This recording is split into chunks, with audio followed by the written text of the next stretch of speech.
this is Fred from 4x4 Shop. Today we install our 10.25-inch Android screen in a 2012 Audi A4 convertible with a backup camera. So the unit is installed with the bracket and retaining the hazard light. That's how the fitting look like. And we replaced the vent here with the knob, and also two buttons, one back button and nav button to control the aftermarket mode. So right now it's actually on Google Maps. By going to reverse, it shifts to backup camera with dynamic parking guideline. Going back to drive, and that's the aftermarket menu. I'm controlling it with the knob that we installed it, and we can go back to the factory MMI.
Our Audi map that they don't come with the traffic information.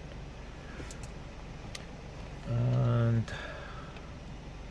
also we can go back to the home button, and here that's the OBD reader that it shows the RPM, speed of the car, temperature outside, and if the car door open, closed, it shows all those information. And again, in aftermarket mode you can use backup camera too. If you're interested to get these type of units, you can give us a call at 905-604-4294, or you can buy them online at 4x4shop.ca. Thank you and have a great day.